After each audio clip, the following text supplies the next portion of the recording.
Welcome to the Trader a Traitors podcast. I'm Matthew, a writer working in unscripted TV development, and this podcast recaps and analyses every episode of The Traitors, not just in the UK, but in various countries around the world.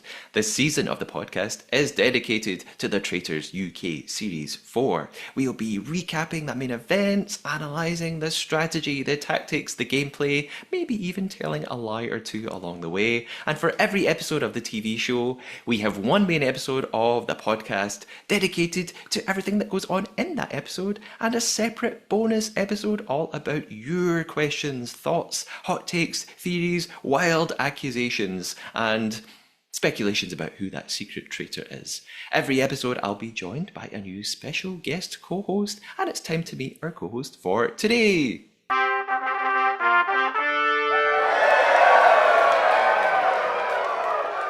MaJiKer, welcome back to the podcast. MaJiKer is a songwriter, vocal producer, and life coach. He is originally from Birmingham, lived in Paris for 13 years, and now lives in London. He's worked with an eclectic range of artists in the studio and on stage, performing on world tours, winning music awards, and achieving platinum-selling albums. He also just released a new EP, which I'm sure we will chat about a little later.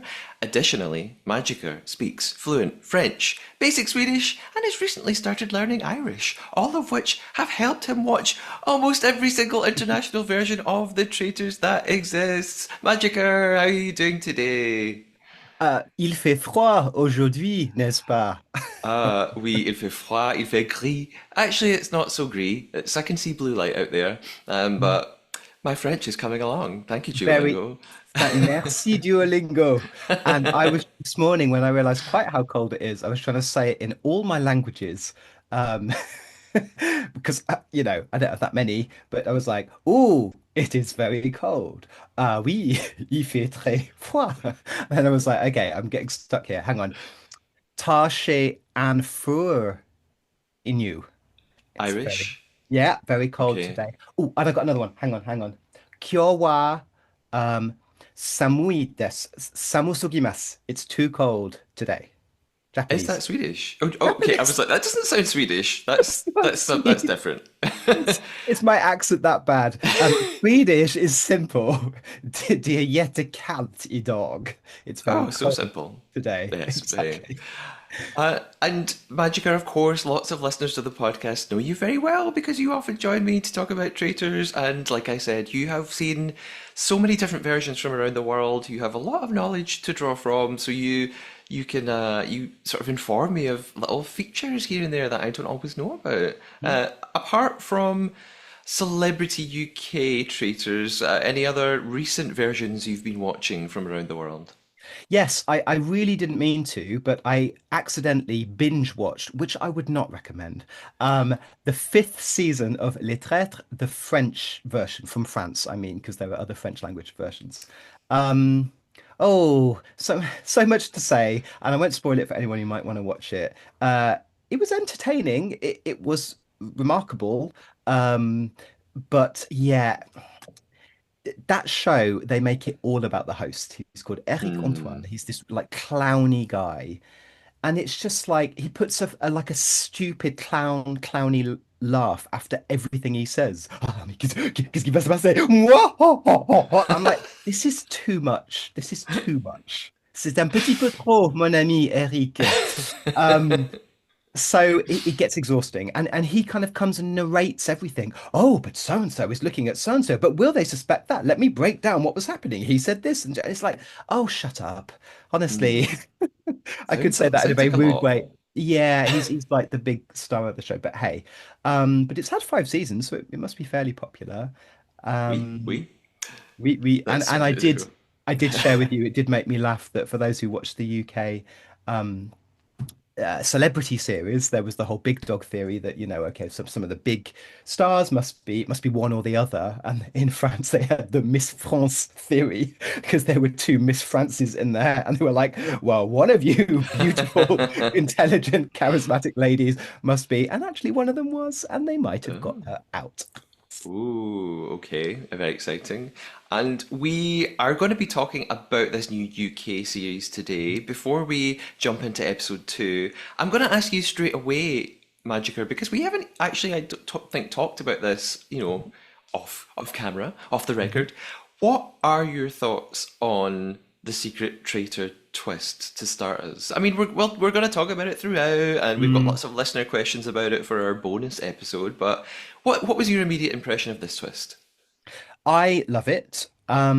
It's a very interesting one, isn't it? When they change the mechanics of the game, I find myself really having to lean into trust that the producers and the editors know what they're doing. And you know what? Out of all the versions of this show that I've watched, the one thing that I would say is that I trust these producers and these editors. They're really good. They're just really good. Yeah. So I'm like, okay, we all have concerns. We're like, this totally changes the game. We don't know who the faithfuls are. We're only learning who the faithfuls are two at a time because they've been on the death list. So that really changes everything, which is exciting, but also a little bit like, hang on, what show am I watching now? This is totally different. But maybe I'm naive. I just have deep faith that this is going to be brilliant. I Yeah. just think like it's fun now, and most people's concerns are like, yeah, but how's it going to go? Is it going to go until episode 8? It's like, just sit back, enjoy the ride. This is fun. Yes. I was unsure about it, but I also have been saying, let's just see. Let's just see how it goes. I'm not going to say right now, I hate it or it's the best thing ever. But you're right. I should, I think Studio Lambert know what they are doing. So Mm. I should just sort of put my faith in them and trust that it's going to pay off. So Yeah. we shall see. Before we get into episode two, we are going to initiate our podcast game, The Trade Our Traitor. We are putting traitors' viewers' claims that they could easily spot the traitors' lies and deceptions to the test by playing our own game of secrecy and betrayal here on the podcast. The challenge for MaJiKer and I for the remainder of this episode is to tell a lie to one another. Our lie has to be a fabrication, a made up fact, big or small, about the traitors, about anything else. For example, I could lie to MaJiKer and say that I know for sure about one of the secret connections in the cast because Ellie is my psychologist and I've seen framed pictures of her and Ross in her office while I've been laying on the couch talking about all of my issues. However, I couldn't lie and say that I think Ellie is the secret traitor when that's not my real theory. That would just be a fake opinion. So we're looking for made up facts, false pieces of information rather than pretend thoughts and feelings. And listeners, it's time to put your skills to the test and see if anything lights up your radar before MaJiKer and I play Traitor Hunter in the listener Q&A episode right after this. MaJiKer, are you ready to try and trick me and the listeners? I definitely am. Okay, our game begins now, and it's time to almost dive into episode two. I do have one correction, one apology kind of to a listener. So we catch up on episode one. I want to pay tribute to Emma. Emma on Instagram. I forgot you, Emma. In the last episode, I said, "Oh, someone sent me a message, and I can't remember who it was. It was Emma." So I'm going to read out what Emma sent me.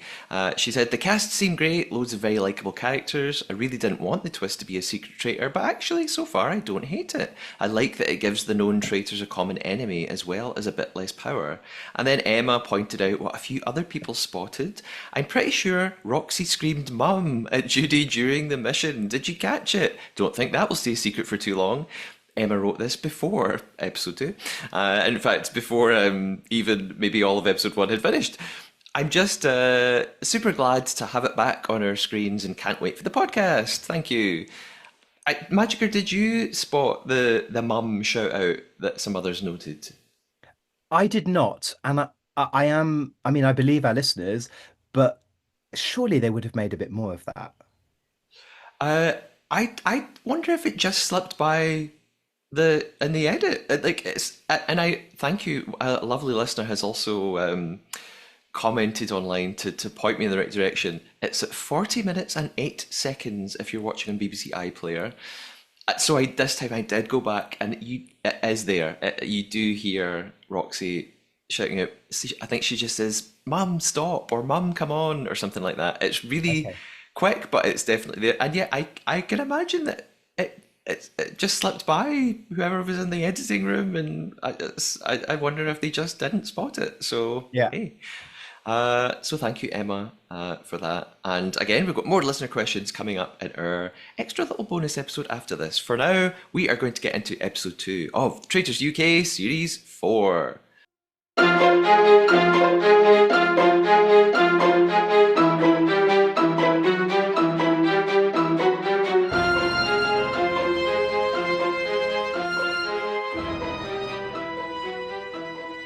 We begin with a bit of a recap. What happened in episode 1 that we must know about? Well, some players are keeping secrets, for example, of course, Roxy and Judy.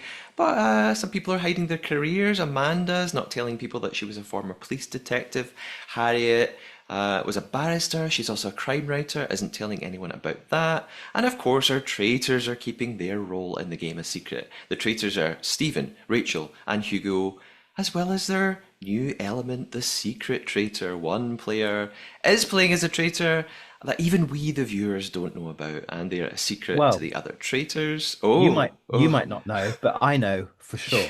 And I've- this is a joke that I have prepared. All the best jokes I find take a long time to prepare. So here we go. This is my joke. A lot of people think that I'm making myself laugh. Okay. This is so stupid.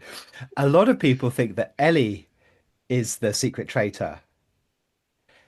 She's not. But Ross is. Thank you. That was my joke. It's niche, but if you've watched all the seasons of UK, I had to prepare the grammar because I couldn't say, but I think that Ross is. It has to be, but Ross is. I don't know how this didn't occur to me already. I think I'm the first person to have thought of it, because I've checked around and no one else is saying it. So I think I might be the first person in the world who's come up with this joke. I'm a copyright MaJiKer 2026. If Ross ends up being the secret traitor and they don't use that clip of Diane from season 2 saying that, then they've really missed something. So maybe it was there all along. Maybe Diane planted that seed for us like 2 years ago for Wow. this moment. Okay, and some people do think it's Ross. You know, Lindsay in episode 1 with me, that Ross and Ellie were her two picks. Hmm. I will ask. Maybe that is your real theory, Matthew, but No, no, I it isn't. will It was a ask you. joke. It was a joke. Okay, okay. I'm sure maybe as we go on, we will be talking about Hmm. who we reckon it could be. Of course, the secret traitor has this extra responsibility. They are going to draw up the murder shortlist each night. And episode 1 didn't have either a banishment or a murder, so episode 2 holds a lot in store for us. Here we go. We're in the turret to begin with, and we're sort of being reminded that the shortlist for murder is James, Nettie, and Maz. The traitors, they want to probably keep James around because he's a hurricane, as Hugo describes him. So maybe he'll get himself into trouble eventually. They mention Nettie and this relationship that she has with Ross, although we still don't really know what the nature of that relationship is. Hugo says something here that confused me. He says, "Yeah, Nettie was unconvincing." Does he mean that he thinks she's lying about her relationship with Ross, or that she's unconvincing about how well they know each other? I don't know what he meant by that. I don't know if anything occurred to you there. No, Nettie, she was unconvincing. unconvincing. I think maybe he just means that she didn't defend herself well enough, or there was something. Yeah, it's a strange choice of words, but Hugo Yeah. has a way with words, which I'm quite enjoying. He's great TV, but Yes. yeah, he's yeah, playful with his language, shall we say? Yeah. Stephen also reckons that Nettie might become like James and get herself into a frenzy if she becomes fixated on a particular player. I wondered at this point, oh right, does that are they going with Maz then? But no, they talk about Maz too, and they say, no, well, maybe he could talk himself into trouble. And they say he's a smooth talker. I think they're suggesting that he could get other players around to believing any thieves that he has. They make their decision, the letter is signed and sealed. By the way, I didn't make a prediction on episode 1. Normally I say who I think is going to be murdered or banished. I was so focused on the secret traitor, I wasn't even thinking about murder and banishment. Mm. I think my prediction would have been Maz, actually. I just Yeah. thought he seemed quite quiet, hadn't had much screen time. So based on that, I may have chosen him. So I Yeah. would have been wrong. Yeah, me too. And I was surprised when it wasn't him, actually. Yes. So we head to breakfast. The first group arrive, including Hugo. There's kind of like a traitor arrives in each little group, I think. He's saying he reckons it's important not to stand out. He's just going to listen, react, doesn't want to stir the pot. He'll let other people do that. The next group then has Stephen in it. I want to say something about Stephen. He, don't know if you've seen this MaJiKer online. My sister sent it to me and then I saw it on TikTok actually. He's uploaded a video of himself watching episode one with lots of his family and friends at home. And obviously his family and friends, they know that he's on the show, but they don't know that he's a traitor. So that they film the moment where Claudia taps him on the shoulder and it's all his family going, oh, screaming, oh my God, it's you. And it's funny, and his mum's sitting with him, and there's the moment in the episode where Stephen says, "Oh, my mum will be beside herself." So everybody laughs when he says that, and his mum's sitting there beside him, going, "Oh, I can't believe it." But in the video, the comedian Lou Sanders is sitting there with him as well. She's like his pal, I think. She's sitting on the floor. So, and I thought, is that Lou Sanders? Am I imagining this? I checked the comments. Lots of people saying, "Why is Lou Sanders there?"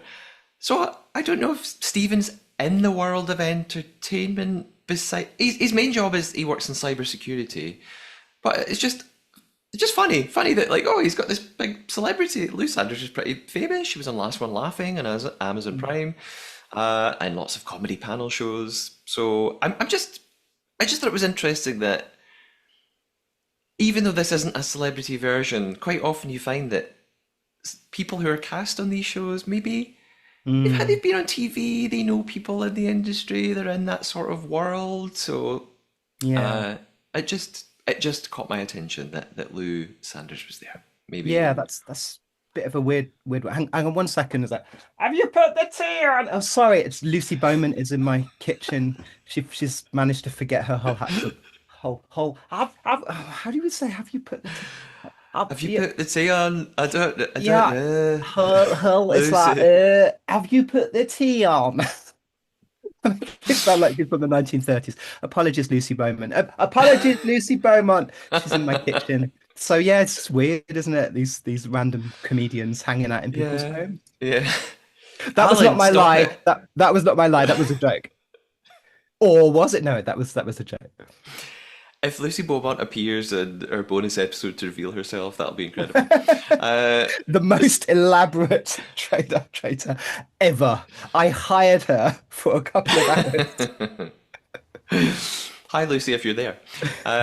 So, Stephen, back to the episode. Stephen, like Hugo, is really just preoccupied with finding the secret traitor. He wants to observe, he wants to watch everybody. The players all realise, of course, that, well, the players who are here now are here because they weren't at risk of murder. I hadn't even spotted that. So they kind of, there's no surprises yet. They know that they're going to keep back all the players who may have been murdered as the second bunch of people coming in. Um, we there's a moment of Amanda saying something that caught my attention. I don't know if she's quite right. She says to the others, "Of course, because of the people that are here, we've got to remember that a traitor is in the room right now." Hmm. And I thought she's very sure of that, but there doesn't have to be a traitor in the room right now, does Hmm. there? Like the traitors could have all been fake placed on, Yeah. death row.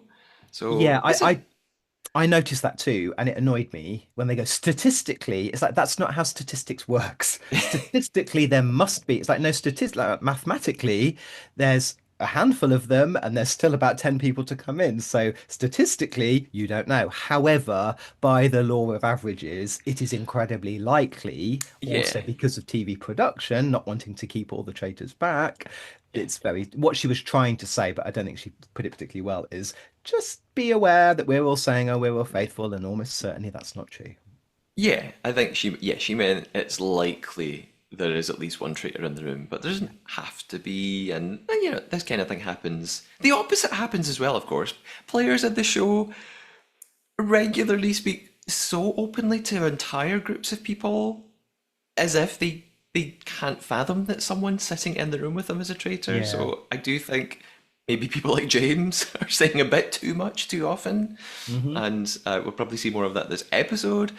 The next group come into breakfast. It's Fiona, Adam, and Reese. Everyone is celebrating. Hooray! Fiona's having a great time. She's loving life. And attention immediately moves back to Judy. Both Sam and Jade say that it's going to blow their mind if Judy's murdered because they already think that she's a traitor. And meanwhile, Roxy is sandwiched between them. And of course, we know that Roxy is Judy's daughter. Next group arrives. Of course, here comes Judy, along with Ross and Faraz. We'll talk a lot more about Judy as time goes on. Amanda takes this chance to ask Ross about Nettie and this connection, and all eyes are on Ross at this moment. And he says, when he first saw her as they got out of the cars, he's trying to say he wasn't going to say anything. He genuinely had no idea she was going to be there. I'm confused about why they're keeping the nature of the relationship out of the edit.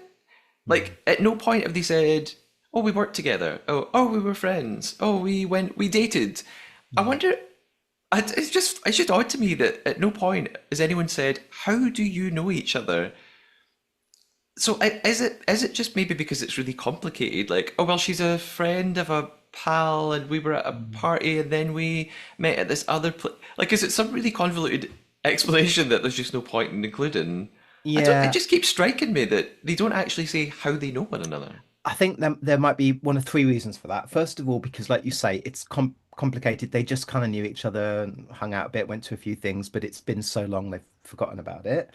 Hmm. Or they were having a secret affair and both of them were in relationships with other people and actually they've been caught out. Or the most likely of all, they're involved in international fraud and Oh, of actually course. their cover has been blown. They are possibly bank robbers. I'm not sure. I'm just workshopping here.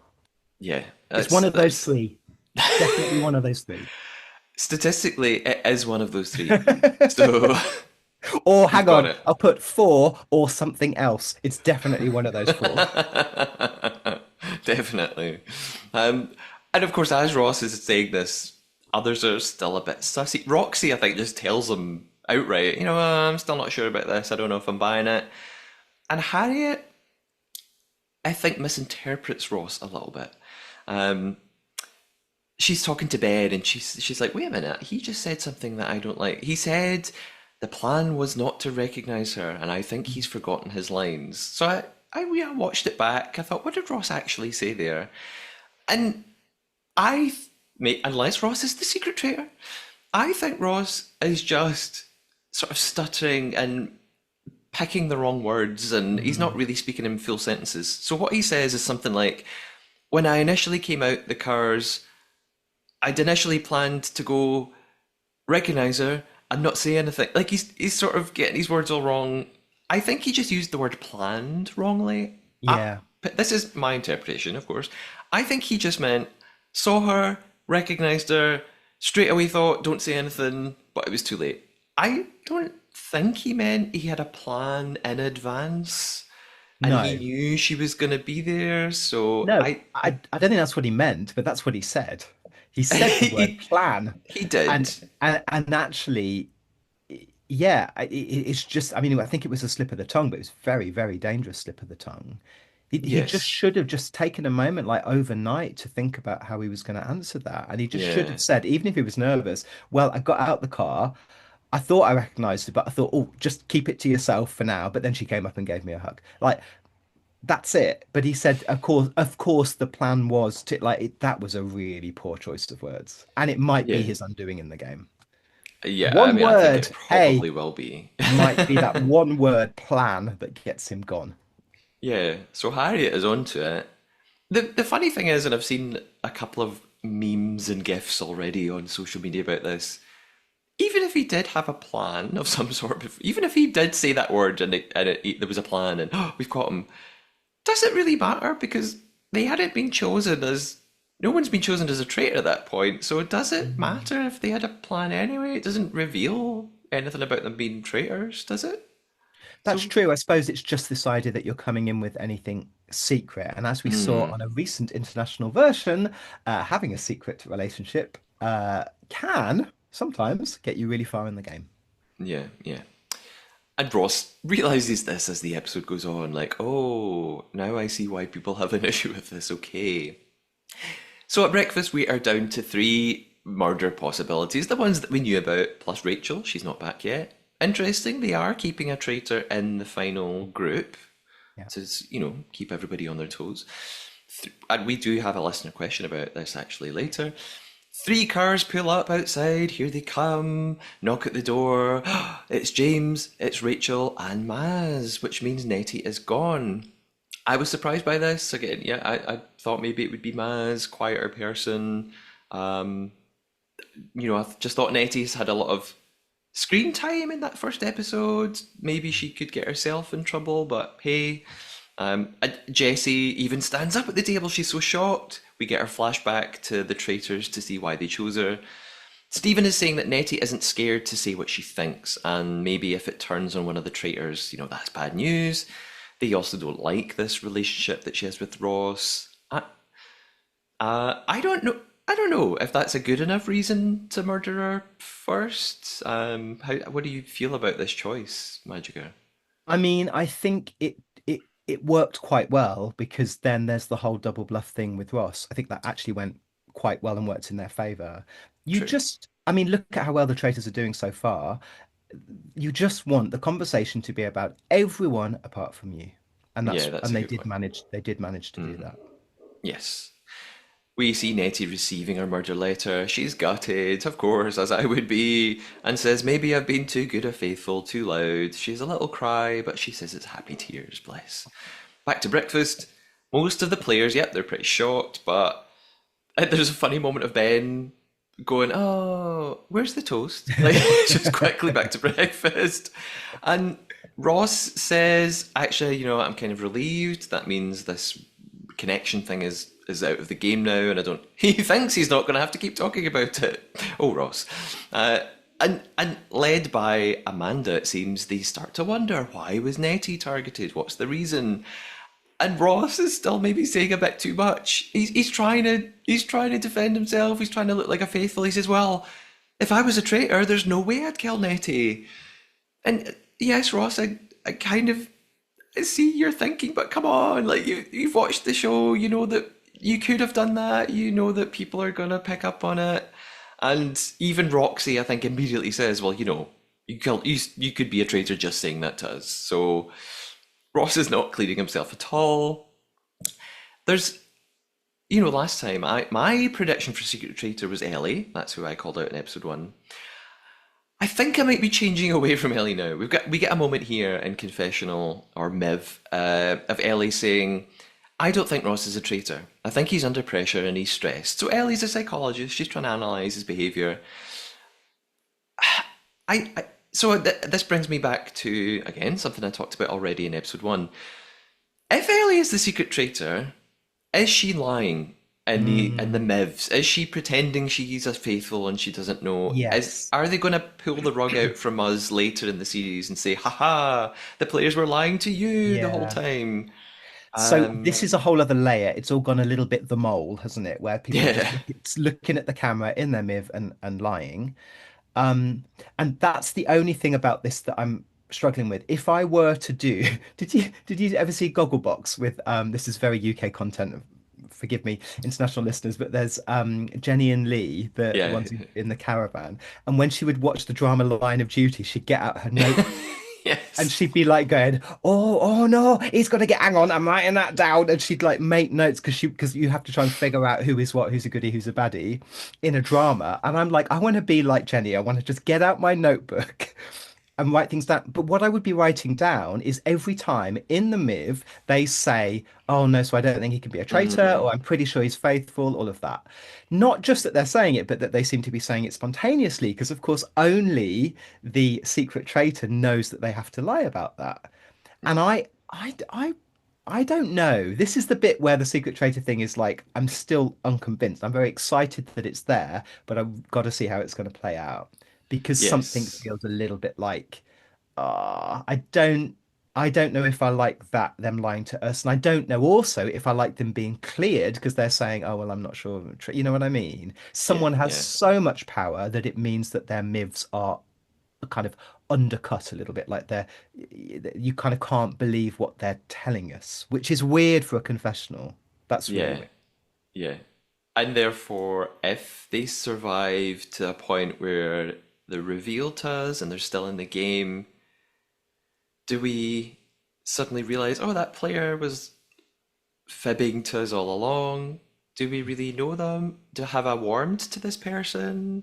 They, Yeah. I don't. I feel like I'm meeting them for the first time. Maybe I'm reading way too much into this, and it won't Mm, feel like that at all. But that's yeah, it's just something to think about. It's something that I've been thinking about. yeah. Meanwhile, at breakfast, Jesse asks, well, did Nettie name any suspects? This comes up a lot on the show when someone's murdered. Who did they name? I get that. I get that's a place to look. If they happen to name a traitor, maybe that traitor heard it and doesn't want the person around anymore. Okay. I don't know how reliable that is. Even if Nettie named someone, it's very early in the game. What the hell did Nettie know? Like, it doesn't matter Yeah. that much if she suspected somebody, but okay. Mm. And Stephen takes this opportunity to land Judy in it, simply calling her, well, he says, I think I know who Nettie named, and he says it was the J, which he means Judy. Kind of a funny code to use when five players' names begin with a J. Ah. Because of There's course there's Jorge, there's Jemima, Jesus shows up as well. Yes, all of these people. We've got James, Jesse, Jade, Judy, and Jack. Um, and Jack's, he's sitting there. He chimes in and says, "Yeah, yeah, Judy hasn't said a word." It's the beginning of episode one was the beginning of the pile-on to Judy, which I don't like. For a couple of reasons. It's kind of I know it's the way the game goes. It happens all the time, but it feels a bit uncomfortable. Claudia arrives, and down comes the portrait to the floor. It is thrown as per tradition. She chats to them, gives them the clue for the mission. I'd love to say relax, enjoy the ride. It won't get bumpy, but that would be a lie. Bumpy, you say, Claudia? What's going to happen to them? Ooh. So they're very excited about Can this. I just say I totally misread Claudia's clue and they were like, "Oh, bumpy. Oh no, I have to digest my breakfast." And I was like, "You idiots. She said that would be a lie. It's clearly a task about lying." I was like, okay. She said bumpy. That's probably a bit more of a clue. I was convinced. It could have been. I understand that. It absolutely could have been. It's time to leave breakfast. We get some reality time around the castle. Various players talking about how they slept last night and so on. James goes straight into traitor hunting mode and names Matt again. He's in a conversation with Hugo and Judy. He says that after the roundtable traitor selection, Matt was just sort of apparently staring into space. I think someone mentioned this yesterday as well. Rather than taking the opportunity to look around everybody and absorb what's happening. Judy then admits that she tried to stop herself from doing a Linda. And we don't see it on camera, they don't show us it, but apparently when Claudia said something about traitors, Judy, it turned to look at Claudia, then thought, oh, I shouldn't have done that, and then made herself just stare down at the table the whole rest of the time. And Hugo picks up on this and thinks it's suspicious. The thing is, though, because he's trying to find the secret traitor.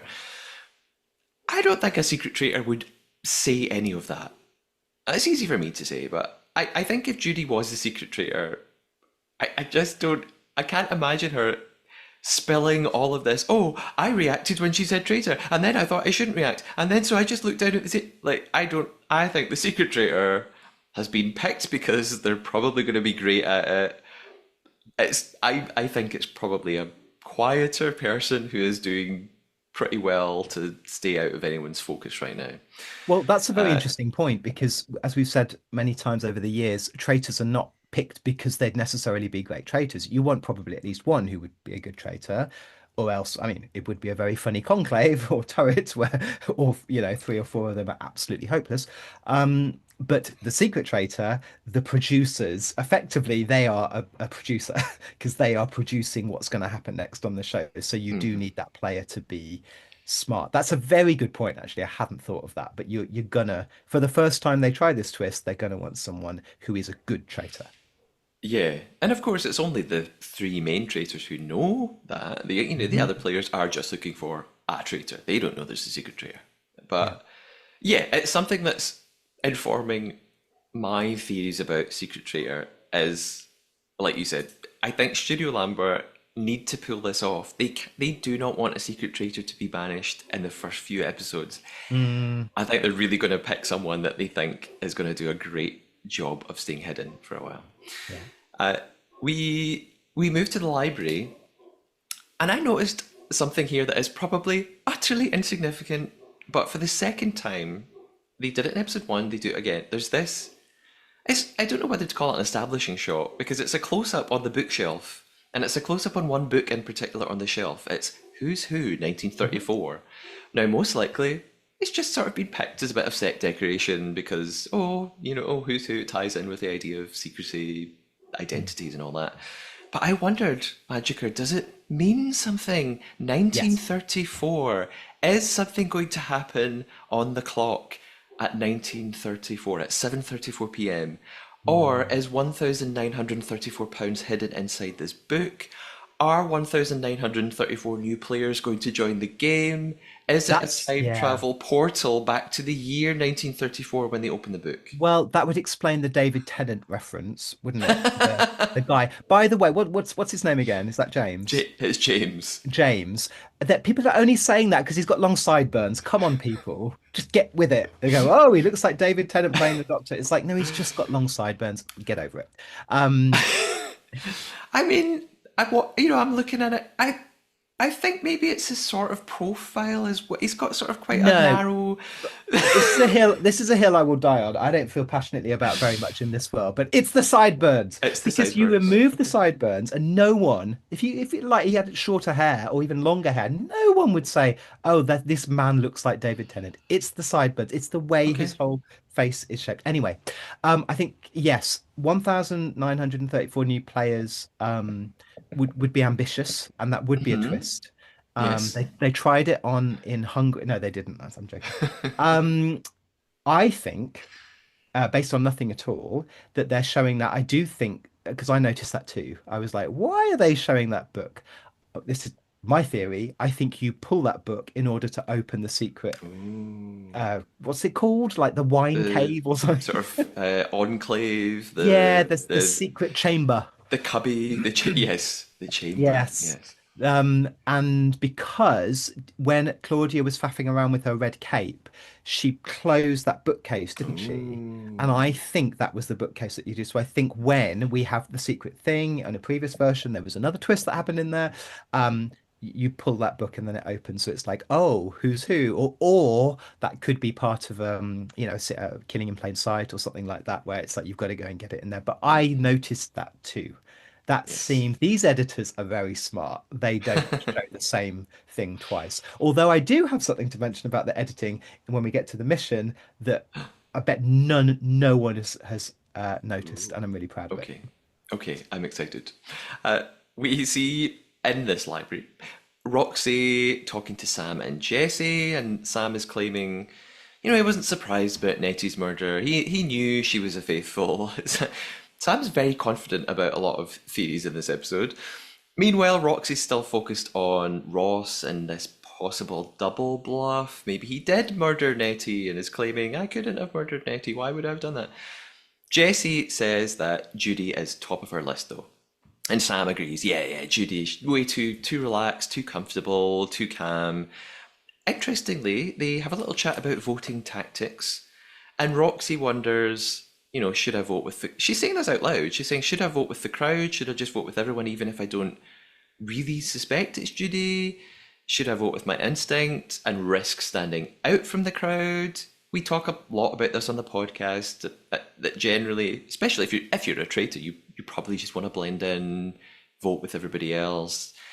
I I don't know if it matters that much this early on. I think it's the kind of thing that you can. you can vote differently once or twice, and people will forget about it as time goes on. I mean, it totally depends on the circumstances and who it is, but yeah, I mean, if you were playing the game MaJiKer and you were in Rox's position, do you just copy everybody else and vote and forget the connection to Judy? Do you just vote with everybody else, or if you've got a really strong inkling about something, Hmm. do you stick to it and risk standing out? Well, you and I have played the Traitors. Uh, and what I can say, we went to the live experience in London, which was amazing. Um, what I can say is that those round tables, even when what was 8 of us, 10 of us, like it's extremely nerve-wracking. And all that was going through my mind the whole time was, please don't put my name down. Please don't put my name down. You're desperate not to be banished. Like Yeah. anything, I would do anything not to be banished. And so if that means just shutting up, going with the crowd, then I'm just going to do what I need to do. And when you see it's a pylon, you absolutely blend in unless you want to play a game where you are like a troublemaker, you're disruptive, so that the traitors don't murder you. Okay. But early on, when there's that many people, I think my strategy, rightly or wrongly, would be keep your head down, put out a few theories, but then when the voting comes for those first crucial few roundtables, do not stand out. Yeah, okay. And like MaJiKer said, we went and took part in the live experience in London, had a great time. We did an episode of the podcast all about it. I would recommend going and listening. We don't we didn't spoil exactly how it all worked and what the missions and games were, so I feel like you can listen to our episode, and then if you're in London or you can get to London, you could still go and take part in it. And I hope we didn't ruin it or anything, but we just talked about how our particular game played out Yeah. and the fun of it. Hasn't it come to the States as well? Yes, so it's in a couple of places in the States. I saw something about this recently online. So it's in, I actually think it started in LA before it was even in London, and I think maybe it's in somewhere on the East Coast now. They're going to do it in New York or something like that. So wouldn't be surprised if it starts to pop up in various places. Be nice if it travelled around. Maybe people up in Scotland could get to go to it as well. That'd be great. I mean, the ultimate would be that Ardross Castle, where they film the show, they open it to an amazing game of Traitors. So Did maybe you, one sorry, day. total sidebar, but did you hear the gossip about Ardross Castle and how apparently when they filmed the first season, they kind of submitted it to the BBC and they were like, okay, cool, we're going to broadcast it. And they hadn't commissioned a second season. But the castle was saying, we're getting really busy with like bookings. So if you want to do this again next year, you're gonna have to book the castle like now, Oh, okay. before they'd even broadcast the first season. And so the BBC were Oh, like, oh no, what are we gonna do? Okay, okay, okay. It's actually really good. We don't know how people are gonna take to it, but we basically, if we want that castle again, and the castle is so important, yeah, we have to just bite the bullet and go for a second season. yeah. And thank goodness they did, or else they literally would have been in another location. Yeah, but that would have been a huge shift. I think you're right. The castle is so recognizable at this point. I sort of Mm, can't imagine it shifting anywhere else. And of yeah. course, I think we maybe talked about this before the Traitors was commissioned, when it was still in development in the UK. One of the initial ideas was not to set it in a cold, eerie castle at all. Horribly, they were thinking about filming it in somewhere like Costa Rica and Yeah. have it be hot people in bikinis in hot tubs, like, and have it a sort of like hideous Love Islandy thing on a beach. Like, I'm so glad it did not happen. Excuse me, what have you got against semi-naked people? I'm here to represent us incredibly hot people with amazing bodies. Please stop discriminating I'm against us, sorry. I'm please. sorry. You hot people have such a hard time. I shouldn't be so mean to you. Apologies. Uh, Can I just so also say this cast has got so many attractive people in it. I genuinely wouldn't mind if they did a Love Island crossover. Yes, I think it may be the most attractive, objectively, or subjectively, I should say. Maybe I don't know. Attractive, very good looking cast. Absolutely. Not that I pay attention to such things, of course. In back in the castle, There's another moment of Rox of someone in Miv saying something that makes me think they're probably not the secret traitor, and it's Roxy. And I had one. I thought maybe that could be really fun if she was the secret traitor and was having this dilemma of, oh, do I try? How much do I try to protect my mum? How much do I just keep it quiet and go with the game? She tells us, the viewer, she's worried that Judy could be a traitor, but she's not keen on Sam implied that he's going to focus on anyone who doesn't agree with him and doesn't vote for Judy. She's saying, no, I don't like Sam behaving like this. It's just a little bit more evidence for me that Roxy probably isn't the secret traitor. It would just be a lot of fake theorizing for a Miv to say Judy could be a traitor, even though I know she's not. And I Yeah. don't like what Sam's doing, even though I know that Sam's faithful and it would be great Yeah. to go along with that. Like, I think Roxy is probably out of the running for me. Yeah, and with a cast of 22, as a producer, you don't say, "Great, we've got a secret daughter, and let's make her the secret traitor." It's Yeah. like you could spread out the roles a little bit. Unless, of course, MaJiKer, everyone has a secret connection in the castle, which we may chat about Oh, later. yeah. In the kitchen, then, we get a bit of chat between Ellie and Judy. Ellie saying that she feels bad that she was on the mission team who put Nettie's coffin in its plot, which kind of then resulted in a chain reaction that led to her murder. And I did notice something again, it's probably utterly insignificant here, but while Ellie is talking to Judy, Judy like brushes something off her face, and I thought, is this a murder in plain sight? Now, obviously, these players did not see the Celebrity UK version, and I don't think they'd even use that same thing twice, but still, I wondered for a moment. It just was a funny moment to include in the edit of Judy going, "Oh, hold on a minute," and touching her face. And I thought, is Ellie gonna notice that and be suspicious of it? I mean, it ends up not mattering because, spoiler for the end of this episode, Judy is no more in the game, but it Yeah. was just a funny little moment that made me go, oh, someone's touching someone's face. Mm, Anyway, Ellie continues to talk about, these feelings of guilt. Maz has joined in the room at this point as well. And Judy talks in her miv saying, these young people are just too emotional. But she's saying, well, because of her age and her background, she says she's got broader shoulders. This kind of thing isn't really bothering her. She said this in episode one as well. She was like, it's a game. Why we shouldn't get too caught up in it all. And I think, yes, Judy, that's true, but I don't think you should be telling other players you feel this way. I don't think you should be saying to everybody else, hey, stop getting emotional, big deal, just, mm. this isn't real life. The other players are taking it very seriously, so I think you need to feed into how everybody else is playing it, is what I would say. And this group of three in the kitchen also discuss Ross and the way that maybe he's been framed. I'll be absolutely amazed if this doesn't come up at the round table. In the hallway outside, Jack is talking to Harriet, Stephen, Rachel, and Matt, which means there are two traitors just in this little group. And Jack's suggesting it's way too obvious for it to be Ross. Come on, surely the traitors are. I kind of like you said earlier, MaJiKer. The traitors will be loving this. They will love that the focus has been put onto someone else, and everybody's talking about it. Mm. But Harriet's here. She brings up what she noticed at breakfast. Ross using the word plan. So the group, they don't know what to think. Ross is then talking to some others in the billiards room. He's worried he's messed up because of what he said at breakfast. And then he names two of his own suspects. He names Hugo and Amanda. And he's saying, I've just noticed that out of everybody, they don't spend any time together. I've never seen those two talking. And Adam comes in and says, oh, yeah, I suspect those two as well, but kind of for the opposite reason. He thinks they were talking it together at breakfast and that they were too familiar with one another. I think he's implying he thinks they know each other. Maybe they're a couple. And of course, we come back to this a bit later. Um,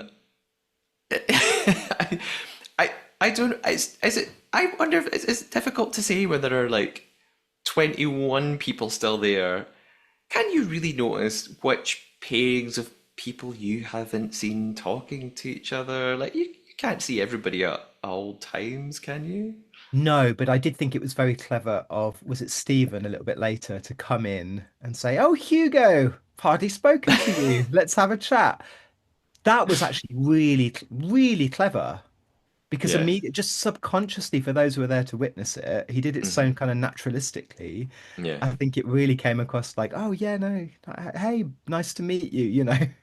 Yeah. Yeah. Uh, yes, that's right. I was wondering how. I mean, it must have been deliberate that Stephen does that a little bit later. Yeah, he's obviously paying attention, and Mhm. I think he's doing a very good job of appearing like a faithful at this point. Just before the mission, I think we get one more Mev from Fiona. She just takes a little moment to talk about Ross and how she wants to remain under the radar, and she's got a bit of a cheeky smile when she says it. Does this mean she's the secret traitor? I'm going to use this about 20 times from here on in, where I just look at everybody and go, are they the secret traitor? Mm. Um, I don't think it's Fiona. Some people do. As for the mission, we cut to four people who look like executioners. They're wheeling some sort of throne out to a field. Oh my goodness. We're in the cars. We're heading there. We've got Rachel talking to Ben and Harriet, saying, oh, I hope you don't mind. I really want to go for a shield in this mission. Of course, Rachel is trying to play the good faithful as well. James is talking to his car about how he thinks he's been naming a lot of people. So he wants to hear from them. Who do you guys suspect? And Amanda brings up this thing that she vaguely mentioned at the round table right after the traitor selection, that she thought Jade was acting quite nervously. And Jade's in the car, and Jade gets a bit defensive about it, and she's like, "Well, I was in a really stressful situation. I had this blindfold on. It was hot. Of course, I looked nervous." She's not happy about it, and this comes back at the round table. We arrive at the mission, and actually, there are three of these wheeled thrones, not just the one that we saw earlier. The players have to push the thrones all the way back to, or carry the, well, they've got wheels, and push the thrones all the way back to the castle. And on the way, there'll be three stops to signal chances to collect goals. Goals? Gold. Only players who are pushing the thrones can go out and search. There's £9,000 up for grabs. It's a little bit like the barrel mission in a way that we've seen before. The twist, though, is that these are shield thrones. Whoever is sitting on one of them when it arrives at the castle will win a shield. Mm. However, there are shield tokens found along the way. They can be used to make someone on a throne switch places with you. It's also an all or nothing mission. If they don't arrive back within 45 minutes, no money, no shields. Uh, I'm going to go through some highlights from the mission. Okay, before But you but do, MaJiKer, you've noticed something. I have noticed something. So, I'm sorry to break it to those of you who are watching on YouTube.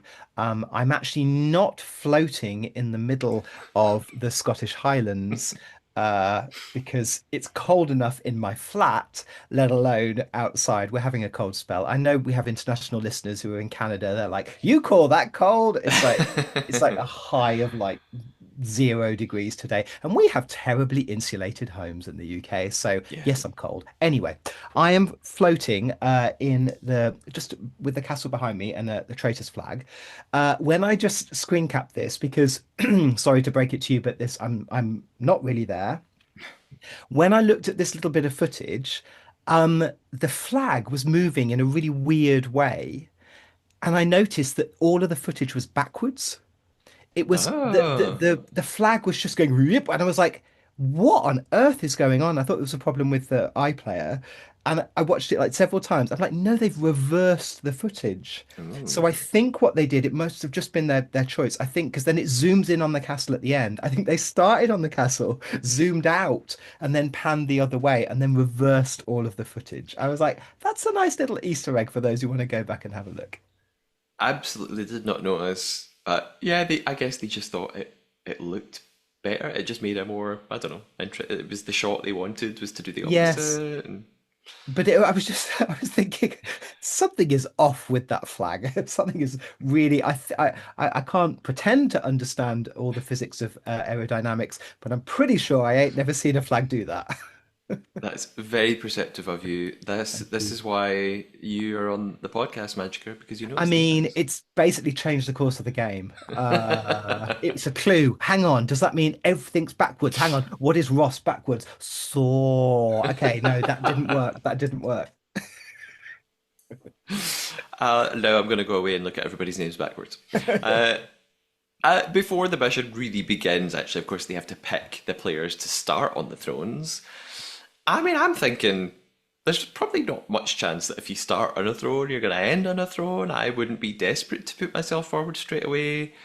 Rachel, again, in Miv, talks about really wanting a shield so that she can, I think, smartly have an easier breakfast because she's like, well, it's just one less thing to lie about. I don't need to Mm, pretend, that I slept a certain way. I can just come in and say, yeah, I slept well because I had a shield. Really, she slept well because she's a traitor and she knew she was coming back.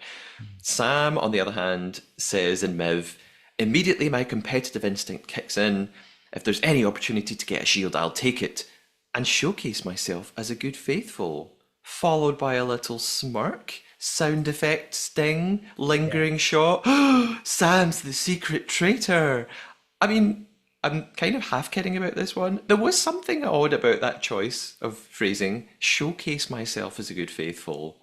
It's a Mm, funny thing to say, and he did have there was a little smile to the camera, and we linger. I wondered, is that a clue? Is he the secret traitor? I don't really think he is by the end of the episode, but it did catch my attention. I do wonder here. I know it's an entertainment format, but we've spoken about this in the past. The BBC has a kind of obligation, like not to mislead viewers. I know it's a game, and I'm sure it's fine, but because I don't think Claudia said when she set up the Secret Traitor, I don't think she ever said, "Oh, and they will be lying to you as well at home." I don't think she Hmm. said that. And so actually phraseology like that to just come up and say to showcase myself as is the way to get around it. Yeah. You know what I mean? So because then you can just pick and choose it. I am not sure if the producers of this show are going to want people to come out and go, "Oh, I'm so glad I'm a faithful," and they go, "Oh, I was lying to you," because that suddenly gets very meta, like we said before. It's so I think Yeah. you might be onto something there, trying to get the little bits where the sentence grammatically could mean one thing or could mean another. Yeah. So maybe we And need I to look for and I do ambiguous phrasings. exactly, and I am loving that. Look, I don't want to moan too much about other international versions, particularly Canada. But editing a show like this is a real art. And as soon as it started, I was like, thank goodness we're back in safe hands. I Yeah. love the way Studio Lambert edit this show. And as soon as the Secret Traitor thing was revealed, we've all noticed it. There's a little extra second, half a second in the MIVs where you just look at them smiling and all of it. It's Yeah. so well edited. You're like, oh, and that's just the millisecond when you meant to go, is it them? Is it them? And Yeah. they don't have to say, they have the little sound effect, the little whooshy sound effect, but it's so well done. Yeah. Yeah. Top tier Studio Lambert. So Sam, Ross, and James are the first three to end on the thrones, which is hilarious to me that it's like three fully grown men immediately take the chance to just sit down and be carried around by other people. Is there an analogy in that? I don't know. Claudia's four offspring arrive to take her off in her own throne. She says, "Boys, extra cuddles later. Lift me up." I wonder if that's my episode title for this. Boys, extra cuddles later. Uh, here are my highlights from the mission. We have Rachel, who also notices that these three men immediately went to go and sit down on the thrones, and she says, "Where's the chivalry?" This is my Northern Irish accent. That's banked. I'll remember that. Was that believable as a Northern? I don't know if I got I into it. think it was really good. So I Great. do, so I Okay. do. Sorry, So Northern Irish so listeners. so many apologies to everyone listening in Northern Ireland. I'm so sorry for my terrible Belfast accent. So I am, so I am. I may be doing more accents as we go on. I'm just telling you right now. The first stop is the orchard. There's barrels of rotten apples. Jade finds the first shield token, swaps with Ross, telling him that he should be out there running about doing things. And he realizes, oh yeah, maybe I should be acting like a good team player right now. I think he should have thought of that right at the beginning. Amanda finds the next shield token. I realized I take my notes, I just use little abbreviations. Shield token, ST, secret traitor. What does it mean? It means nothing. But it does make my notes a bit confusing when I've got ST. Does the ST picks up the ST? Who's the ST? She wants to swap with James, but then she has a moment of hesitation. It could have been nothing, ends up becoming a big thing. He finds it's a bit suspicious. He tells us, if you're a faithful, you don't have to think about it. You just do it. I don't know if that's quite right, but okay. And Jade, of course, notices it as well. She talks about it later. We get a bit of Adam. Adam is from somewhere in London. Boom, boom, boom. That's £3,000. This place is done. Let's move on. So Adam is Lord Sugar would love him on The Apprentice. Second stop is the river. We've got Faraz. He finds a token, swaps with Sam, who's sitting at the back, and he says, I really don't think you're at risk of murder. Just quite funny. If I was Sam, I'd be like, oh, why? No, is it because do people think I'm going to get banished? Like, it just was funny that I think Faraz maybe just said it because he didn't know what else to say. I don't know. They don't find any more tokens here, but the money's up to £6,000. They have to move uphill to stop 3. It's a big struggle. They have to take a stop for a minute. Judy's needing a rest. Cue Stephen singling her out again as a suspect. Stephen is... There are about 10 times in this episode that Stephen's like, I think Judy's a secret traitor. So he's way off. Well, we don't know that until the end of the episode. Although, I thought it was kind of obvious. Stop 3 is the forest. They find some money. Then a bit of conflict breaks out. Do we have enough time to keep looking? Should we just head back? Have we got time to look for tokens and so on? Eventually, they leave with £8,750 banked, but no more shield tokens uncovered. Off they race to the castle. Lots of gratuitous shots of Jack's arms in a vest. And hooray, we make it back in time. 6 minutes to spare. It means that Amanda, Faraz and Jade get their shields. Claudia prepares them for their first round table tonight.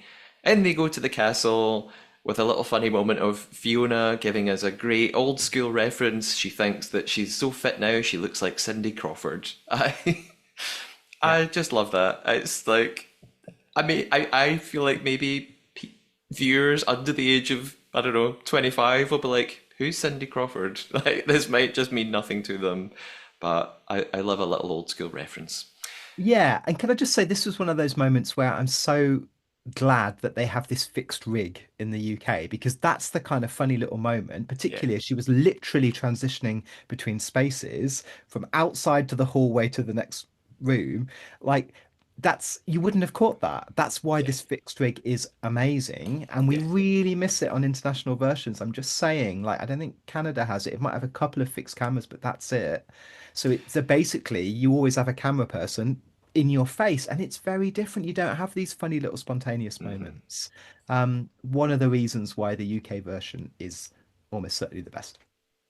And I think you've mentioned before that in one or two other versions, you're very aware of camera people like Mhm. running after players and Yeah, trying to catch moments. yeah. So, yeah, it just works well to have cameras ready to capture Yes. every single little moment. And it works, for example, for in this moment, it works for two reasons. One, because you can see how genuine it is and how kind of off the cuff it is.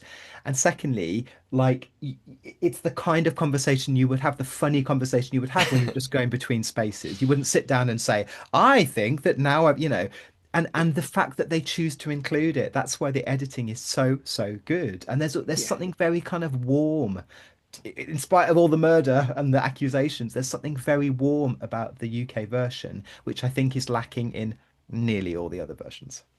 Yeah, absolutely. And it's why the Traitors does really. I'm moving into sort of a bit of demographic chat here, but it does so well across younger viewers, which in the world of TV these days is one of the big struggles of linear TV as we know it, is that typically younger viewers are not really watching TV, as in the terrestrial channels. They're more into YouTube or streaming. But Traitors is doing really, really well with younger viewers and family viewing. I think it's part of the reason why they've shifted it back an hour. So now it's Mm. on in the UK at like 8 p.m. In fact, tonight's episode. Episode 3 will be on at 7:45. I think they are trying to grab families sitting down and watching it together.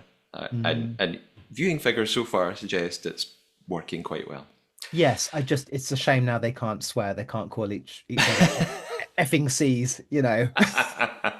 Damn, I missed that That horrible was cussing. the best bit when people went on foul-mouthed tirades. Yeah,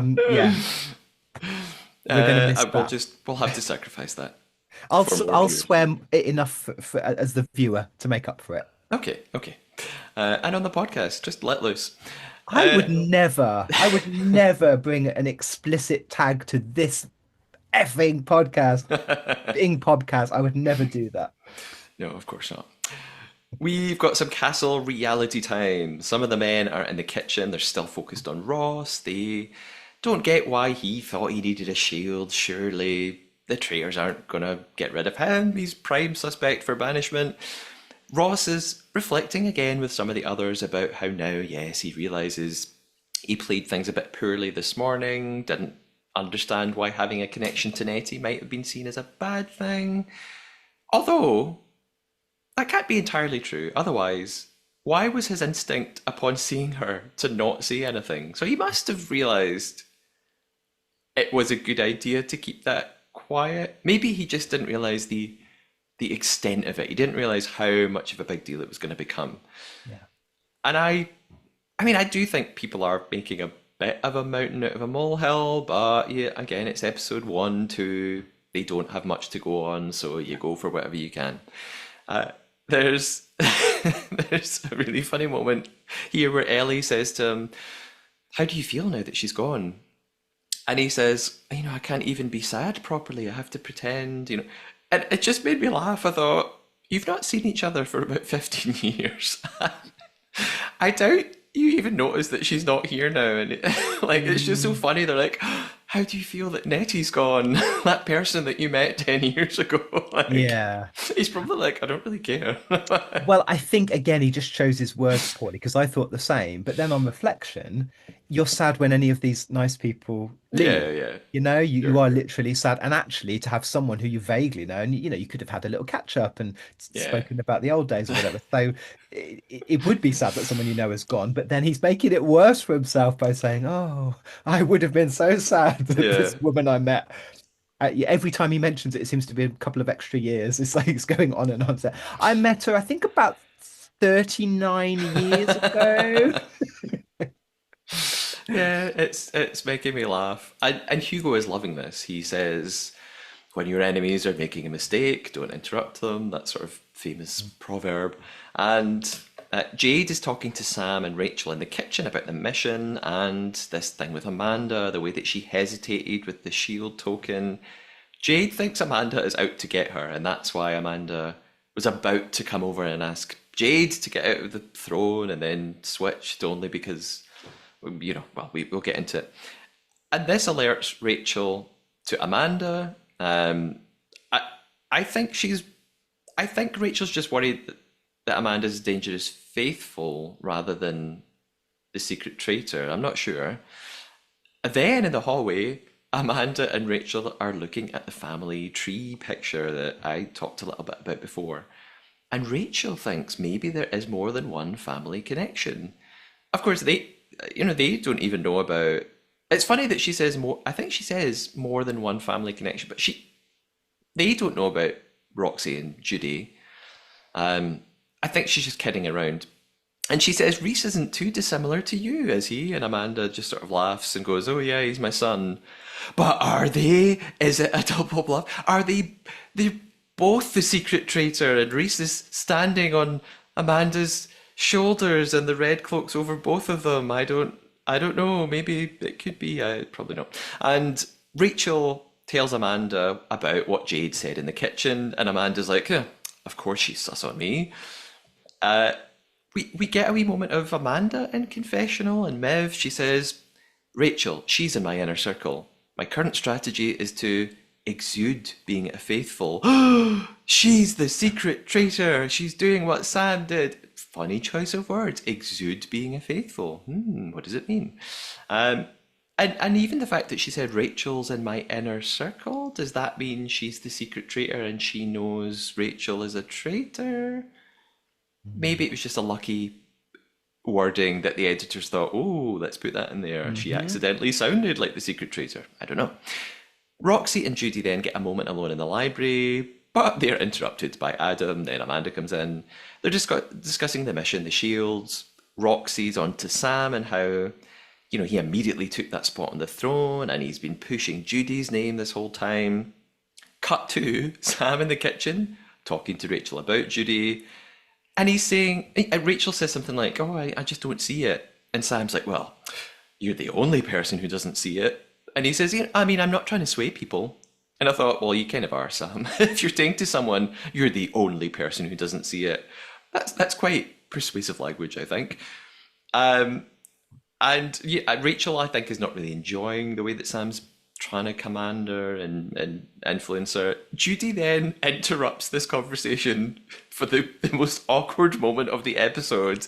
She just comes in and goes, you avoided me today, Sam? And Sam's like, no. And she's like, well, I'm ready for you. Sam just goes, absolutely. Okay.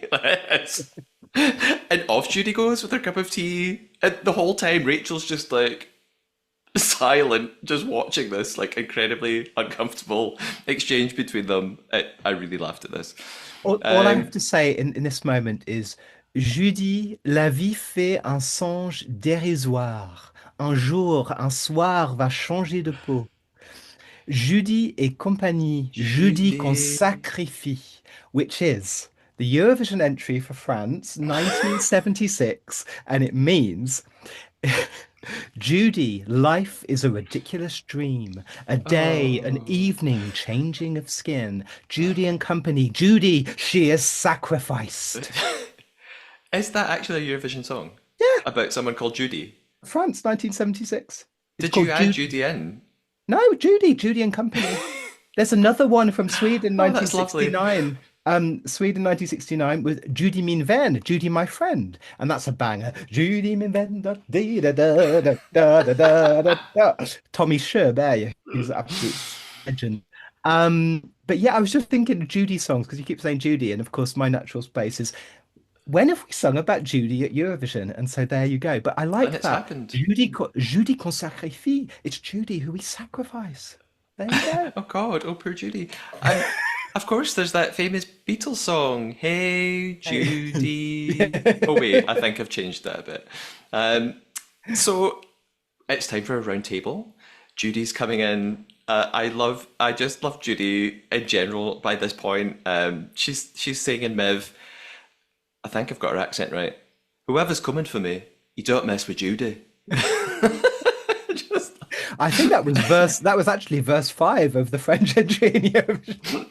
I knew it was familiar. And Stephen is coming in. If Stephen's a traitor, he's saying he's focused. He says this really funny thing. He says he's focused on observing traitor-like behaviour to find out who the secret traitor might be. And I thought, you mean like everyone's doing? Like, and that's not just you, Stephen. Everyone is looking for traitor-like behaviour. You're just looking for a secret one. Claudia comes in, welcomes them to their first banishment. I'm very excited, here we go. She says, this is the sacred place where traitors are hunted, but faithful often fall in the crossfire. Oh my goodness. And reminds them of the total prize fund now is £18,700. Pretty impressive for episode 2, I must say. Claudia amps them up a bit more, sends them off for discussion. Here we go. Sam begins, and I notice he is seated right beside Judy, which is great. Mm. And he says he's happy to be vocal and he would rather put names out there and potentially be murdered than say nothing. And I thought, Sam, I don't think that's a good idea. just say nothing. Um, Look, there's always one. There's always a traitor hunter, and Sam is it, at least in this episode. yes, unless he's the secret traitor. And he he You focuses. need a soundboard where you could just put that in. I know. Unless he is the secret traitor, and then you just press that every so often. I do, or a little sound effect or something. Maybe I'll introduce that from the next episode. he focuses on the change in Judy's character. He says, I met you at the train station and you're really bubbly and, outgoing and extroverted, but since the traitors were selected, he thinks that she's very sort of muted and so on. And Judy again acknowledges that she pulled a Linda. She doesn't say that. I'm just saying that. She did a Linda. She immediately reacted to the word traitor from Claudia, and then she just kept her head down and didn't want to look at anyone. I am going to actually use the sound effect now for the first time this podcast season. I am introducing the cliche klaxon. I like to use the sound whenever a player says something that we hear players say all the time on the show, and I think it might be our first use of the "I'm 100% faithful." I mean, bunch of people say it after this, but I think Judy might be the first one to say it, at least at the round table anyway. I'm 100% faithful. Roxy then comes in to target Sam. She doesn't like how, he implied that he would be very suspicious of anyone who didn't vote for Judy along with him. And there's a really funny shot of Fiona almost literally pearl. She's not wearing pearls. She's got a necklace, but she's like that. Which made me laugh. And Sam's defense is, he basically says it's not just me. I'm not telling everyone to vote for Judy. I've heard lots of people mentioning Judy. So I'm just focusing on the few people who aren't thinking along the same lines that everybody is thinking along. So the thing is, his assumption is that Judy is 100% a traitor. It's very obvious, and only fellow traitors wouldn't be voting for her right now. It's very black and white. It doesn't take into account the fact that they might just be completely wrong, and she ain't a traitor. Amanda sort of comes to Judy's attempted rescue and says, "Well, I don't think it is you, Judy." And Judy just, I've written down everything she says because I love it. "I'd never change. It's not me. I'm just Jude. That's it." And I just think, get Judy on Loose Woman now. Get her a cruise travelogue now. At least give her an Iceland TV advert. I'm just Jude. I just love it. I'm not going to change. It's just me. She's great. And Ross is then asking Judy, "Well, who do you think's the traitor?" And maybe I should use the cliche klaxon again. She does this thing that people often do when they're under fire, and they just sort of say, they just mention the person that came for them. She's like, well, I think it's Sam. And I thought, oh no, Judy, I don't think you should do that. She does also mention Jade, and she's mirroring Amanda's observation about Jade. So Amanda jumps in and adds in, Jade, I've heard what you've said about me in the mission, about how I hesitated over the shield token and what throne I was going to take over. And she just sort of tries to explain her thought process step by step. She doesn't understand why Jade's using it to attack her. She thinks it's a bit of a coincidence, that right after the mission, Amanda told her in the car that Amanda, had noticed Jade's reaction after the traitor selection. And Jade is just saying again, look, it was an anxious situation. Of course, I look nervous. It's our first time at the round table. It's a hot room. I can't control the way my body's reacting.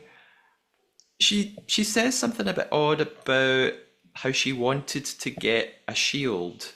I think Amanda makes a funny face as if to say, I wasn't talking about you getting a shield. So I think Jade's just, again, she's just nervous and she's just trying to say whatever she can to defend herself. Rhys chooses this time to speak up. I don't feel like I've seen that much of Rhys, so I was quite surprised when he gets his moment at the round table. He says he heard Ross bring up two names today, Amanda and Hugo. We saw that. And then minutes later, Adam suggested the exact same two names for a slightly different reason, as we talked about. So Rhys is saying that's a bit of an odd coincidence that both you, Ross, and Adam suggested the exact same two people as potential traitors. But didn't he, sorry to jump to it, but didn't he Yeah. vote for Adam? Is that right? Yes, he votes for one of them. Yeah. That's why we saw it, because it did seem to come out of the blue. You're like, okay. Who are you and what are you saying? And it's like the editors had to include that so we understand where that vote came from. Yeah. It also, it also allows for Amanda to give the best defense ever at a round table. She says, "It's lovely that you think we are a couple. We're not. I'm a lesbian." Can I can I just say I knew this was coming and I've been trying to stifle a giggle for the past minute or so because I am I am thinking of that blooper from the news. Do you remember where the American newsreader says, I can't remember, a man is going to be climbing a really tall mountain, but wait for it, he's gay. Sorry, not gay, he's blind. Yes. I think she even goes, "He's gay." I'm sorry, he's gay. I'm sorry. Like she says Sorry, it a couple of times and goes, "He's black." he's blind. Oh Uh, dear. yeah, I mean that it's just I it's so funny because she in her mind she was like, he's got some real life disadvantage that he has to work against. How could a gay man get up a mountain? yeah. And And so how that could just made me think of this. It's like I couldn't possibly be a traitor. I'm a lesbian. Oh dear. I laugh so much. And Hugo's like, "Yeah, I'm not sure I'm your type." And, so it kind of just shuts down the whole we're a couple thing because Yeah. I don't know, you can't really argue and be like, "You're not a lesbian. You're like you're lying." And I mean, I'm going to play on a stereotype here. I think I can get away with it. She's a former police detective living in Brighton. Of course she's a lesbian, Adam. Come on, open your eyes. So How dare you? She could be pansexual. she could She be could be absolutely. bisexual. This is true. I've missed one out. I can't think what the other one is, but she could be any She of could the be anything. selection. Yeah. Yes, yes, absolutely. But for now, she has shut them down. Rachel wants to throw another name in the mix. It's Ross. Oh my goodness, can't believe it. She uses the Nettie murder double bluff thing, and Ross is like, "Yes, yes, I knew this would come up." Again, he says, "Look, I feel relieved because knowing someone in the game could have caused me trouble later on. It's kind of caused you trouble now, Ross." And Matt and Harriet join with Rachel. They back this up. Although Harriet does say that Nettie was very vocal about suspecting Judy, so maybe Judy's the traitor who's thrown Ross under the bus. And with this, it's time to vote. I felt like this wasn't a big surprise. I thought it was pretty obvious what was going to happen, sadly. So I'll run through the votes. Most of them are for the same person. Amanda begins and votes for Jade, which that's not really a surprise. I, I'll throw in here. I don't think Amanda's a secret traitor. I don't think a secret traitor would want a rogue vote like this. I think Amanda must know that probably no one else is going to vote for Jade. I don't think the secret traitor would do that. Um, James votes for Judy, and Judy votes for Sam. Not really any surprises here. And the next few votes are for Judy, Sam, Hugo, Matt, Jesse. Interestingly, Hugo, he's a traitor. I thought, good move, Hugo, just blend in, just do what everybody else is doing. Reese votes for Adam. We just talked about that a few moments ago. And then it's Harriet's turn. She votes for Judy. I'm going to throw something in here that I haven't mentioned at all so far. I haven't really considered Harriet as a secret traitor until this moment. I don't know why, but just at this, when Harriet voted for Judy, I just thought, oh, I've kind of just completely dismissed Harriet up until now as a possibility for secret traitor. Why is that? Is it just because I've kind of grouped her in with like the older female group, like Judy and Mhm. Fiona, Amanda. and I don't, and they're kind of like I had just assumed they're not going to pick somebody like Linda from the previous season. They're not going to have an older woman. Not that Harriet's particularly senior or anything. Um, anyway, my point is, I'm suddenly switching my attention to Harriet. My first prediction for Secret Traitor was Ellie. I'm kind of shifting away from that now and wondering if actually Harriet, the crime writer, who's keeping the fact that she's a crime breaker a secret from everyone, would be a great choice for a secret traitor on the part of production. I don't know. I don't know. Maybe that's who I'm edging towards now. Anyway, more votes. Rachel votes for Ross. Funny, that makes me think of Friends. I wonder if she thought more people were going to vote for him. Um, and like I don't. I wonder if she's just, she's a traitor. She's kind of standing out a little bit by voting for Ross when nobody else does. I don't think anyone else does here, even though a lot of people are talking about him. I do wonder if she's picked a kind of narrative that she's going to go with so that eventually, when he does get banished, if he gets banished, she can look like a faithful who was just wrong and be like, Mm. oh man, I was so sure. I've been voting Ross since day one. I can't believe I got side. She can just sort of play it off as naive. I don't know. Yeah, and Uh, actually that does work quite well, doesn't it? Because then you could every morning you come in, you say, "Oh, I didn't get murdered again. Oh, I didn't get murdered." It's like it's probably because I can't let go of that Ross thing, and so they want me in here to, keep stirring things up. That must be why I haven't been murdered. yeah, she's also got the tiny advantage of after this banishment saying, "I knew it wasn't Judy. I was Yeah. sure it wasn't. I knew everybody was wrong." And people go, "Oh man, we should have listened to Rachel." Maybe Ross, clearly saving himself. I think just votes for Judy. Wise, and I think it is almost entirely Judy from here on in, with the exception of Roxy. Yeah, she's probably not going to vote for her mum. She says she wants to stay true to her instinct. She doesn't just want to vote with the crowd. But yeah, I think she probably just cannot bring herself to vote for her mum. And if she realizes Judy's going to go anyway, what? Maybe she's just like, I don't need to vote for her to make her, leave. She's going to leave anyway, so might as well not have that on my conscience. So it's an overwhelming vote for Judy, which is, yeah, again, I found it really awful to watch. I don't like it. Judy seems to take it really well though. She even one of the players votes for her and apologizes. I think it might be Jessie, and Judy's like, it's fine, don't apologize. It's just a game. She stands up, has a little smile, says, I'd just like to say you've been absolutely amazing. I've had a blast. And I'm just me. I am a faithful. And off she goes, fools, all of them. Roxy's furious. She's saying, what are we doing? Stop going with the herd mentality. And Rachel chips in saying, yeah, we need to play our own game. I mean, you don't really, but you need to appear like you are, perhaps. And Roxy's saying, they're laughing at us. And Claudia comes in, tells them they've made a terrible mistake. She says she'll see most of them at breakfast. Off she goes.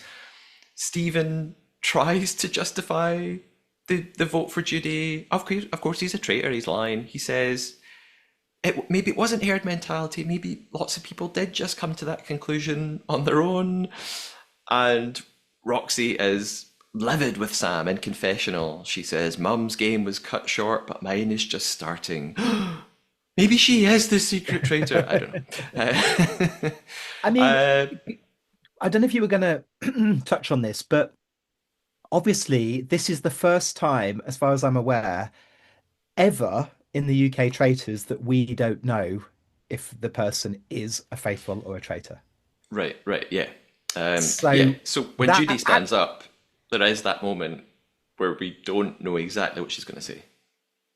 yes, and honestly, I was surprised at how exciting I found it. I was like, because I mean, the editors had stitched me up. I think I'm a little bit too basic, and I was like, could be her, could be her. And then I thought, hang on a minute, if I think it could be her, it almost certainly isn't. But I like to play up right up until that moment. I was like, okay, you tell me, and they just eked it out a little bit longer because, of course, for the first time ever, we didn't know what she was going to say. And Yeah, and that's when I thought, no, I am enjoying this. I am enjoying the Secret Traitor. yeah, I agree. It does add something extra to the banishments that we are absolutely clinging on to that last second to hear. What are they going to say when they stand up there? We don't know for sure. Yeah, Well, unless it's somebody who was on the murder list, so we have ruled them out. yeah, So there's that. yeah. I will talk a bit more about Judy's banishment, particularly in our listener bonus episode right after Hmm. this, and how it might be quite worrying that Judy has been the first banished for a very important reason. Yeah. For now, we've got a debrief. We head off from the round table. Roxy is she's pretending like she just really liked Judy. She's not going to give away the secret. And Stephen in confessional now realizes, yes, obviously Judy wasn't the secret traitor, and he's been totally fooled. He joins some of the others in the library, and this is where, yeah, he pretends that, oh, Hugo, we've not had a chance to speak. Fiona does this really great job of just poking James like a bear really brilliantly. She's like, James, who do you suspect? Because she just knows that's all James needs. James will just go for it. And he's like, well, I think Matt, I think Ross. And Ben also reckons Ross maybe had too big of a reaction when Judy revealed herself as a faithful. Maybe it was a bit over the top. And Ben says to the room, if any of you are traitors, and I'm not saying you are, and you get this back to him, I'll be out tonight. And I thought, Ben, don't say these things to a room of people. Like, if there's a traitor in the room right now, you're giving them the perfect excuse to murder you and frame Ross. Like, just don't say these things. Yeah. Uh, the chime signals midnight. They all have their hugs. Good luck. Bye bye. Night night. Off they go. We move to the turret. And the traitors celebrate a good round table for them. They've evaded suspicion, it seems. Hmm. They talk about some secret traitor possibilities. They do mention Ellie. She comes up. Uh, Rachel thinks that Ellie isn't looking at her. She feels like Ellie's maybe uncomfortable because maybe Ellie knows that she's a traitor. She doesn't look her in the eye. She thinks that Ellie's very reserved, staying in the background. Hugo agrees. Yes, she's very clever, but she doesn't say much. Rachel then names Fiona next. They're worried that maybe she is faking being the sweet older lady, that maybe she is a bit too confident. Is there something beneath the surface? And it's time to then look at the murder shortlist. They open the letter. It's Ben, Reese, and Maz. So interesting. Maz is named for the second night in a row. And I thought, oh, is that very smart of the secret traitor? And a listener has commented on this somewhere online. Uh, is it smart of the secret traitor to actually just keep putting the same few people on the murder list night after night? Hmm. Because then they don't need to keep eliminating possibility. They're not narrowing down the Yep. suspects. So yeah, maybe the secret traitor ought to just pick the same few people and just every night put them down. Yeah. Um, so I don't know if the traitors realize this or not, or think about it. They wonder if a female player has chosen three men. I don't know if I would go. I actually kind of do suspect the secret traitor's a female, but I don't know. I don't know if I would base the fact that it's three men on the list. No, we can get into Uh, kind of double, triple bluff territory, can't we, really? To yeah. say, oh, well, you're doing that because of your gender. And it's like, well, you could then do the opposite because of that.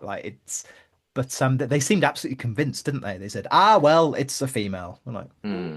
I think you're Yeah. making a couple of leaps there. Yes. And we end this episode again with the traitors wondering whether the secret traitor is on their side or not.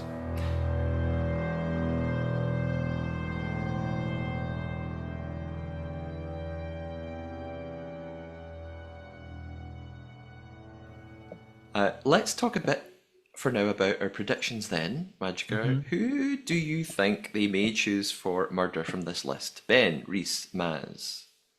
Well, I thought Maz last time. Uh, I just like again, I just have to say that this show, the casting, the combination of casting and editing is so top tier that I literally already don't want any of those three to go. Maz has been the quietest. In fact, I think we've hardly heard from him whatsoever. So for me, I'm like, sorry, mate, but you could go. But Ben seems like he's going to be such good value, and Reese seems like a really enthusiastic young guy. So yeah, I'm just going to say Maz again. But then if they didn't get rid of him last time, why would they get rid of him this time? Yeah. I am going to go for Ben, maybe because of that little moment. Just very towards the end of the episode where he was in that room with some people and said, if any of you are a traitor, And this gets back to the traitors. He had just named Ross, I think, as his prime suspect. And he's like, "Oh man, if I get murdered tonight, it's because Ross is a traitor." And I can't remember who was in the room at the time. Basically, I wonder if they included that in the edit because Ben actually is about. I think Stephen and Hugo were maybe in the room at the time. Mm, So I wonder if they'll say, "Hey, let's just use that and continue to frame Ross." yeah. So I'm going to go for Ben. I think Reese is. We've had a couple of moments of him being very close with Rachel and saying, "Oh, I'm so glad you're not a traitor." So I think Mm, Rachel will want to keep him around. yeah. Uh, but, and Maz, it. I just think it would be a very bad look for Maz to be the next person murdered because it would mean that the third player eliminated is the third person of color to go. And if I think the players ought to be really, really aware of that. So I'm hoping that they don't get rid of Maz. Uh, we are not totally finished with episode 2 because we will be moving on to discuss your questions, observations, hot takes, and theories, listeners, in our bonus Q&A episode right after this. And of course, MaJiKer and I will be concluding the Trade Our Traitor to try and uncover what we both lied about in this episode. Right now, MaJiKer, I mentioned this at the top of the episode. You have, amongst many other things that you do, have just Mm. released a fantastic new EP. Please tell us a bit more about it. Where can we listen to it? What should we expect from it? And generally, where can we find you? Oh, thank you. I wish on my EP there was a cover of Judy et compagnie, the French entry in Eurovision 1976, where the lyric, literally the first line of the song is Judy, Judy n'est pas jolie. Judy isn't beautiful, which she is, so that's not true. However, Judy, Judy, celle qu'on oublie dès que la soirée s'achève, which means Judy, the one who is forgotten from the moment the evening ends. Oh, poor Oh. Judy. Who would have thought a song from, let me do my maths, 50 years ago would have predicted the fate of this episode? Oh my Anyway, goodness. no Eurovision covers, sorry to say, on my new EP. It was out on New Year's Day and it's called Half Light Hymns. It's the third in a trilogy of EPs with 5 tracks on each EP, each with a female or non-binary backing vocalist, guest vocalist. I sing the lead vocals. Original songs, really fun, pop, 80s inspired, kind of Italo disco meets power pop.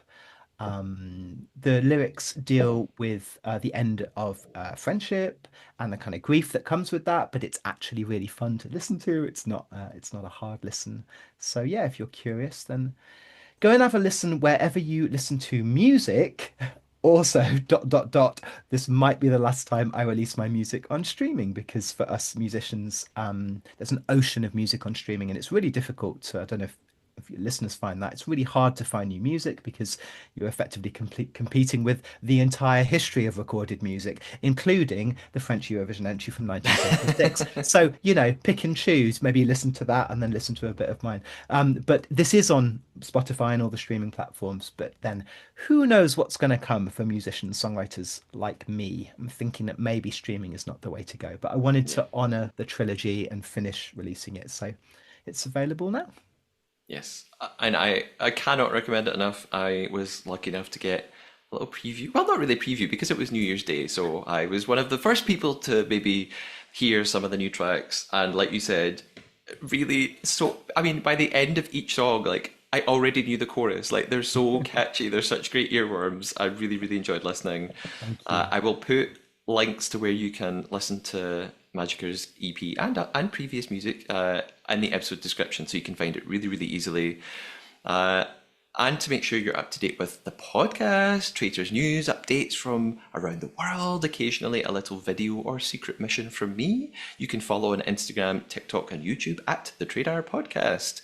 And you can send me your thoughts, your questions that we could discuss in any of those places. You can email me as well at thetradarpodcast@gmail.com, or you can leave a voice note so that you can be heard on the podcast quite literally at memo.fm/thetradarpodcast. It's very easy to do. really helpful to subscribe, leave a nice review, follow wherever you are listening to the pod or watching the pod. And you can support us in a couple of ways. You could visit thetradar.redbubble.com to acquire some wonderful merch with the Tradar logo on it. Or you could visit the coffee.com page to chip in an amount of your choice. That's ko-fi.com/Matthew Keeley. I have to say a big thank you to Adele just in the past few hours. Adele sent in a lovely contribution on coffee.com, which was really, really nice. And Adele said, "Love your show. It's always my go-to right after the episode." If this is the Adele who is listening to us, please send us a voice note, Adele. The listening figures would go through the roof. Like if you just sang a little bit of But I something to mean, us. she could do that, but how could she introduce herself? I mean, what could she maybe sing to just what first word could she possibly sing on that voice note? Do you get where I'm going with this? Is it No. hello? Yeah, exactly. I was just doing a very elaborate, very poorly worded way of saying, "Hello, She could it's also sing. me. I'm a big fan of the trader. I think Matthew was lying about when he spoke about all those Eurovision songs. Like she could do something like that. She could. She could also sing a cover of Judy in Judy her et Adele compagnie. accent. Yeah, Judy. Judy. If it's not that Adele, it's maybe an even better Adele. So thank you very much, Adele. It was very, very kind of you. Uh, Stay with us for our follow-up episode. We're going to address all of your questions and discussion points about what's happening in these first couple of episodes so far, as well as our traitor reveal. Until then, laters, traders. Dig them potatoes.